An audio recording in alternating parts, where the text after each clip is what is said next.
Welcome to our channel, where we explore some of the most fascinating topics in aviation history. Today, we're going to look at some of the weirdest aircraft ever built. From the bizarre to the downright strange, these planes pushed the boundaries of what we thought was possible in the world of aviation. Our first aircraft. Let's start with the Convair F-2Y Sea Dart. This experimental aircraft was designed to take off and land on water, and it was one of the first supersonic seaplanes. The Sea Dart had a unique design with a delta-shaped wing and twin-tail fins. It could take off like a normal plane, but it also had pontoons that allowed it to land and take off from the water. Unfortunately, the project was cancelled due to budget constraints, and only a few prototypes were ever built.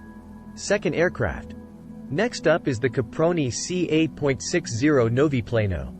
This massive plane was built in the 1920s and had 9 wings, hence the name, Noviplano.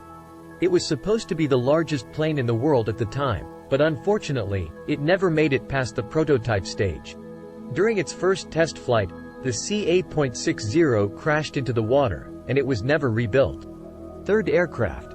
Our next aircraft is the Blohm & Voss BV-141. This plane had a very unusual design with an asymmetrical fuselage. The cockpit was located on one side of the plane, while the engine and tail were on the other. The idea behind the design was to provide a better field of view for the crew. But it never caught on, and only a few were ever built. Fourth aircraft. Another weird aircraft is the Northrop XP-79B. This plane was designed to be a flying wing and was intended to be used as a fighter jet during World War II. However, it never made it past the prototype stage due to several design flaws. The XP-79B had a very small cockpit, and the pilot had to lie down to fly the plane. It also had a tendency to flip over during takeoff and landing, making it too dangerous to use. Fifth aircraft. Next, we have the Bartini Berea VVA-14. This plane was designed to take off and land vertically, like a helicopter. It had a unique design with 2 sets of wings, one on top of the other. The VVA-14 was also designed to be amphibious, meaning it could take off and land on water. Despite being a remarkable feat of engineering, the VVA-14 never made it past the prototype stage due to several technical challenges.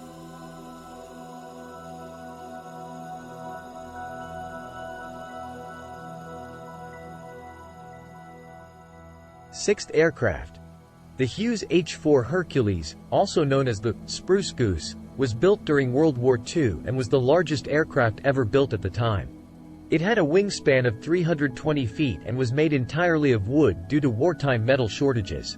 The H-4 was intended to be used as a transport plane for troops and equipment, but it only made one flight, and that was just a short hop in 1947.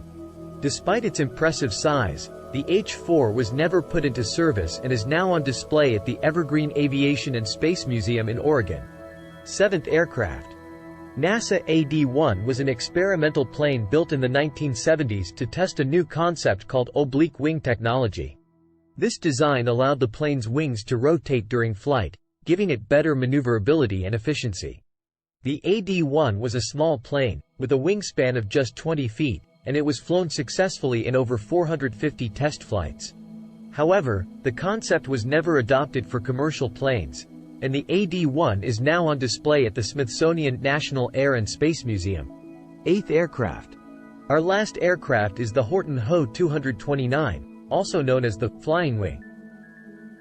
This plane was developed by the Germans during World War II and was one of the first stealth planes, thanks to its shape and the use of radar-absorbing materials. The Ho 229 had no tail, and the cockpit was located in the center of the plane, making it a challenging plane to fly. Only 2 prototypes were ever built, and the project was abandoned after the war ended. The end.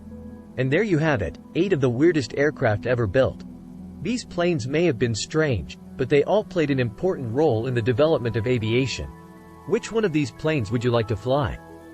Let us know in the comments below, and don't forget to subscribe for more fascinating topics in aviation history. Thank you for watching.